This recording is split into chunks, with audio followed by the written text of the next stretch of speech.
एक सवाल है, कहता है एक समकोण त्रिभुज है, एक समकोण त्रिभुज है जिसका एक कोण समकोण और अन्य दो न्यूनकोण का समद्विभाजक, दो न्यूनकोण का समद्विभाजक के बीच का कोण ज्ञात करने जाता है।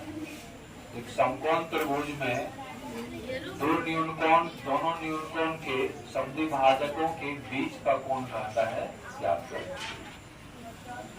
समकोण त्रिभुज के दो न्यूनकोणों के समद्विभाजकों के बीच का कोण रहता है निकालने के लिए। मान लिए यहाँ पर, माना कि ABC एक समकोण त्रिभुज है। यहाँ पे ABC समकोण त्रिभुज बना लिए, यहाँ पर कोण B को 90 डिग्री कर दिए और यहाँ से कोण A न्यूनकोण है, समद्विभाजक रेखा खींचे, यहाँ D बिंदु तक आया। कोण C का समद्विभाजक रेखा E बिंदु तक आया। अब ये न्यूनकोण को ये रेखा सम माने बराबर, द्वि माने दो, अभाजित माने बांटना, दो बराबर भाग में बांट के जितना बड़ा ये कोण उतना बड़ा ये कोण।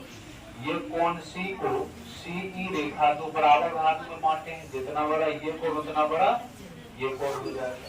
दोनों कोण आपस में बराबर हो जाएंगे।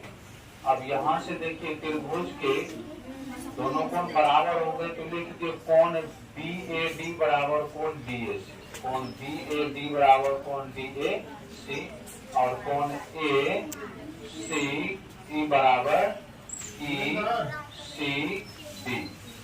ECB हो गया, दोनों बराबर हो गया। और उसके बाद देखिए कोण AOC निकालना है त्रिभुज के कोण योग गुणधर्म से, कोण योग गुणधर्म से, त्रिभुज के कोण योग गुणधर्म से कोण A प्लस कोण B प्लस कोण C बराबर 180 डिग्री। कोण A प्लस कोण B प्लस कोण C बराबर 180 डिग्री है। यहाँ पर तीनों कोण को जोड़ेंगे तो किसके बराबर 180 के बराबर हो जाएगा। अब यहाँ से देखिए कोण A, कोण B, कोण C। कोण A का मान तो जानकारी नहीं है, कोण B कितना डिग्री है 90 डिग्री, 90 डिग्री शूट कर दिए, बच गया कोण C 90 प्लस में उधर जाएंगे तो माइनस में, कोण A प्लस कोण C बराबर 180 माइनस 90, तो कोण A कोण C का योग क्या हो गया 90 डिग्री हो गया। इसको समीकरण 1 मान लिए हैं।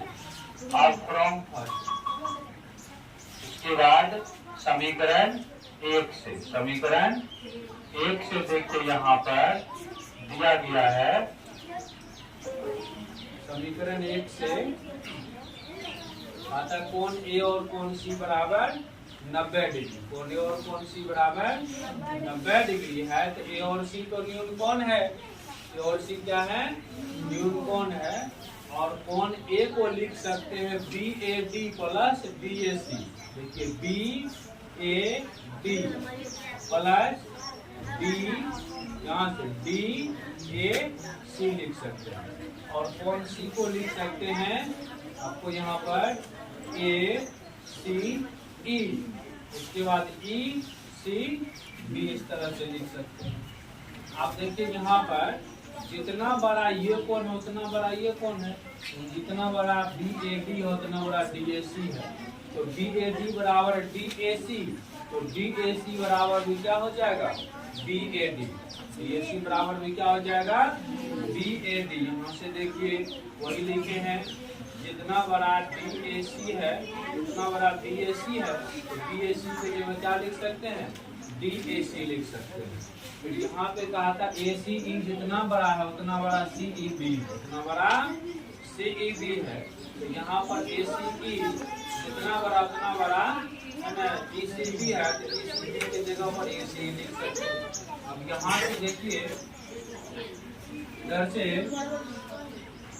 देखिए एगो DAC एगो DAC, क्या को DAC दो गो DAC, एगो ACE या एगो ACE, क्या गो ACE, दो गो ACE, दोनों यहाँ से क्या हो गया 90 डिग्री। यहाँ पे लिखा हुआ है, क्यों ऐसा लिखे, इसके बराबर ये है, इसके बराबर ये है। अभी दोनों में दो कॉमन है, दो कॉमन ले लिए, DAC प्लस ACE बराबर 90। दो गुणाम उधर जाएंगे तो भाग में हो जाएंगे, तो 2 से 90 को काटेंगे तो 45 डिग्री। इस प्रकार से कोण DAC प्लस ACE बराबर 45 डिग्री हो गया। अब यहाँ पर एक त्रिभुज बनता है, देखिए AOC, यह एक त्रिभुज बन रहा है। क्या बन रहा है? अधिकोण त्रिभुज। कोई भी त्रिभुज हो उसके तीनों अंतर कोणों का योगफल 180 डिग्री होगा। देखिए AOC में चलते हैं, तो ये कोण और ये कोण और ये कोण, तीनों कोण को मिला के क्या हो जाएंगे 100। वही लिखे कोण AOC, हमको AOC ये कोण निकालना है। यही है जो न्यून कोण के समद्विभाजकों के बीच का कोण बिंदु है, वो वाला कोण AOC plus OAC plus OCA। कोण DAC को ही लिख सकते हैं OAC, और कोण ACE को ही लिख सकते हैं ACO।